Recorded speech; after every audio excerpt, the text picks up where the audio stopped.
Creamy chicken pasta தான் செய்ய போகிறேன். அதுக்கு வந்துட்டு ஒரு 1/2 கிலோ வந்து பாஸ்தா, அதுக்கப்புறம் ஒரே ஒரு குடமிளகா, 3 பெரிய வெங்காயம். இதை ஃபஸ்ட்டு நம்ம கட் பண்ணிடலாம் கொஞ்சம் பொடிசாக. குட்டி குட்டியாக பெரிய வெங்காயத்தை கட் பண்ணிட்டேன். அதுக்கப்புறம் குடமிளகாவையும் கட் பண்ணிட்டேன். ஒன் சைடு வந்து சுடு தண்ணி வந்து வச்சாச்சு. இப்போ நம்ம வந்து பாஸ்தாவை போட்டுடலாம். சுடு தண்ணி காய வச்சுட்டு இதில் கொஞ்சம் லைட்டாக எண்ணெய் விட்டுக்கலாம். ஒரு ஸ்பூன் எண்ணெய் விட்டுட்டு நம்ம பாஸ்தாவை இதில் சேர்த்துடலாம். நான் எல்லாத்தையும் போட்டு செய்யலான்னு நினச்சேன். மாமா வந்து இல்லை சாதனா கொஞ்சமாக சாப்பாடு சாப்பிடணுன்னு சொல்லிட்டாரு. அதனால் ஒரு 1/4 கிலோ அளவுக்கு மட்டுமாவது நான் போட்டு செய்ய போகிறேன். அவ்வளோதான். இப்போ இதை சுடு தண்ணி காஞ்சோன்னு போட்டிருக்கேன். ரொம்பவும் வெங்க விட்டுறாமல் கரெக்டான பதம் பார்த்து எடுக்கணும்.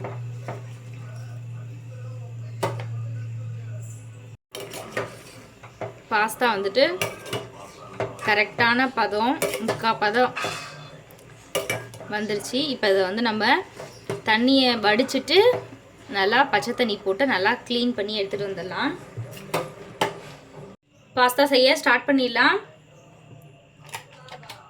ஒரு சட்டி வச்சு அதில் குட்டி குட்டியாக ஒரு 3 பூண்டை உரித்து வச்சுருக்கேன். அதை ஃபஸ்ட்டு சேர்த்து எண்ணெயில் லைட்டாக வதக்கிக்கலாம்.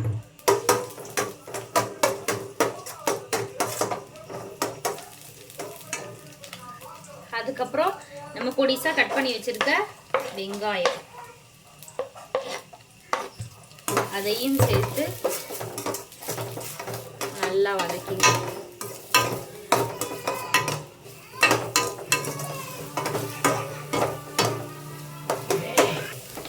வெங்காயம் லைட்டாக கலர் மாறின பிறகு நம்ம கட் பண்ணி வச்சுக்க ஒரு கேப்சிகத்தையும் சேர்த்துடலாம். சேர்த்துட்டு நல்லா மிக்ஸ் பண்ணிடலாம். அது கூடவே வந்துட்டு நான் ஒரு 2 தக்காளி வந்து நல்லா நேவாக அரைச்சி இதில் சேர்த்துடலாம். அதுக்கு முன்னாடி இந்த குடமிளகா ஃபஸ்ட்டு நல்லா வறுபட்டுருட்டும். குடமிளகாவும் வெங்காயம் லைட்டாக கலர் மாறிடுச்சு. இந்த சமயத்தில் நம்ம குட்டி குட்டியாக கட் பண்ணி வச்சுருக்க போன்லெஸ் சிக்கனை சேர்த்து நல்லா இதில் வதக்கி விட்டுடலாம். அது கூட நம்ம சிக்கனுக்கு மசாலாக்கு எல்லாத்துக்கும் சேர்த்து உப்பு சேர்த்து நல்லா வதக்கி விடலாம். ஓ, இன்னொரு லைட்டு போடவே இல்லையோ.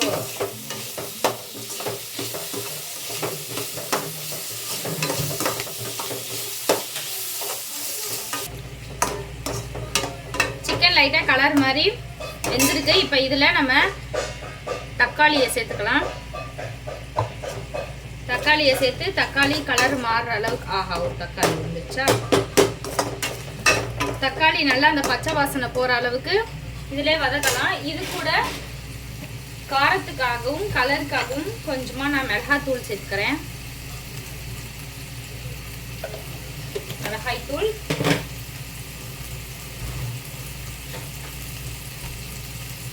இது கூடவே நான் வந்து டொமேட்டோ சாஸ் சேர்த்துக்கிறேன்.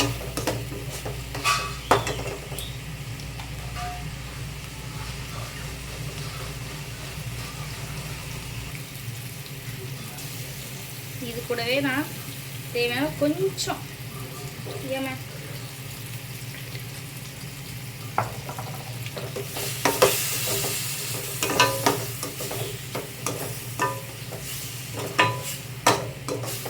டொமேட்டோ சாஸ் சேர்த்துட்டு இதை அந்த ஒரு 2 நிமிஷம் வரைக்கும் மிக்ஸ் பண்ணிக்கலாம். இது கூடவே வந்து ஒரு 1/4 டீஸ்பூன் அளவுக்கு மிளகுத்தூள் சேர்த்து இதை நல்லா மிக்ஸ் பண்ணிடலாம். நல்லா மிக்ஸ் ஆயிடுச்சு. இப்போ வந்து அடுப்பை வந்து ஆஃப் பண்ணிடலாம். ஆஃப் பண்ணிவிட்டு நெக்ஸ்ட் வந்து இன்னொரு கேஸ் பற்ற வச்சுக்கிறேன்.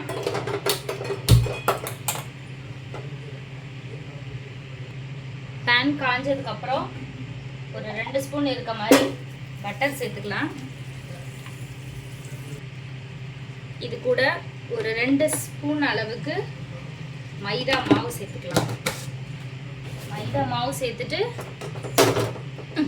அந்த பட்டரோட கொஞ்சம் நல்லா மிக்ஸ் பண்ணியிருக்காங்க.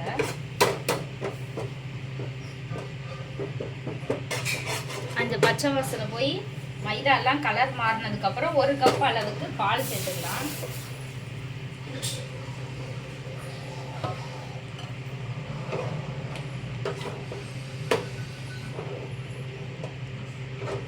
நல்லா கொஞ்சம் மைதா கட்டி படாமல் வச்சுக்கோங்க. நான் வந்து கொஞ்சம் கட்டி ஆயிடுச்சு, அதுக்கப்புறம் ஊற்றுறதுனால தான் அந்த மைதா வந்து இதாக இருக்குது. இந்த மாதிரி கொஞ்சம் நல்லா மிக்ஸ் பண்ணிவிட்டிங்கன்னா மைதா வந்து பாலோட எல்லாம் ஒன்று சேர்ந்துக்கும். இது கூட ஒரு ஸ்பூன் வந்து பெப்பர் சேர்த்துக்கிறேன். சில்லி ஃப்ளேக்ஸ் இருந்தால் போட்டுக்கோங்க, அது ஒரு மாதிரி கலராக தெரியும். ஆனால் என்கிட்ட நான் வந்து அது இல்லை, அதை நான் வந்து அரைக்கலை, அதனால் நீங்கள் அதை சேர்த்துக்கோங்க. பாலும் மைதா மாவும் நல்லா மிக்ஸ் ஆகிடுச்சு. இப்போ அடுப்பு ஆஃப் பண்ணிவிட்டு இந்த சைடு இப்போ நம்ம செய்ய ஸ்டார்ட் பண்ணலாம். அடுப்பு ஆஃப் பண்ணி வச்சுருந்தேன் இல்லையா, இதில் வந்து நம்ம எடுத்து வச்சுருக்க பாஸ்தாவை சேர்த்துக்கலாம்.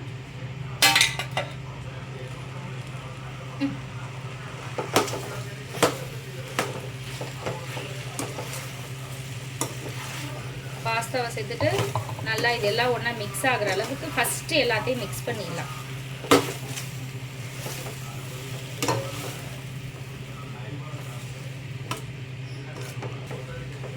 ரெண்டு செகண்டு எல்லாம் அந்த மசாலாவோட மிக்ஸ் ஆன பிறகு நம்ம எடுத்து வச்சுருக்கதை சேர்த்துடலாம்.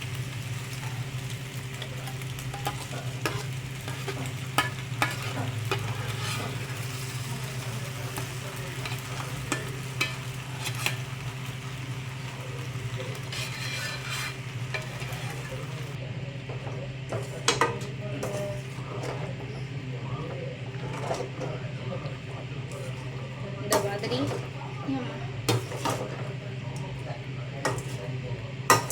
நல்லா எல்லாம் மிக்ஸ் ஆயிடுச்சு.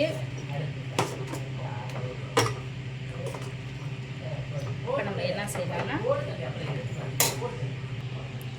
இப்போது கண்ணாடி பவுல் இருந்தால் எடுத்துக்கோங்க. நான் வந்து கண்ணாடி பவுல் இல்லாதனால இதை எடுத்திருக்கேன். இப்போ இதை நான் என்ன செய்ய போகிறேன்னா, இந்த பவுலில் நம்ம செஞ்சு வச்சுருக்க பாஸ்தாவை எடுத்து வச்சிடலாம்.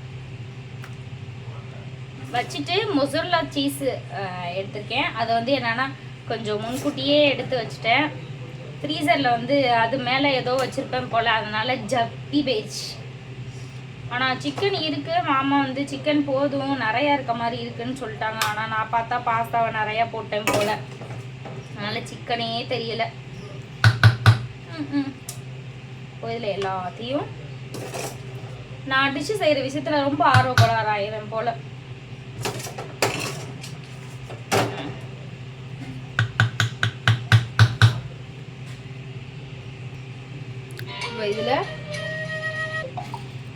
இப்போ இதில் நான் எடுத்து வச்சுருக்க மொசரல்லா சீஸ் சேர்த்துக்கலாம். கெட்டியாயிட்டதுனால கெட்டியாயிட்டு வேகமாக ஏதோ தூக்கி போட்டு வச்சுருப்பேன் போல், அதனால் கொஞ்சம் சப்பி போயிடுச்சு. இப்போ இதில் எல்லாத்தையும் சேர்த்துக்கலாமா? சீஸ் எல்லாமே சேர்த்துட்டேன். ப்ரீ ஹீட் பண்ணியாச்சு அவனை. இப்போ நம்ம எடுத்து அவனில் வச்சிடலாம். 5 மினிட்ஸு அவனில் வச்சு நான் எடுத்துட்டேன். இப்போ இதை வந்து நம்ம எடுத்து சாப்பிட ஸ்டார்ட் பண்ணலாம். ஆனால் நான் ஒரு மிஸ்டேக் பண்ணிட்டேன். என்னன்னா, ரஞ்சிதாமா தான் சொன்னார், நீ சமமாக வச்சுருக்கலான்னு. ஆஹா, இழுக்கிற தெரியுதா?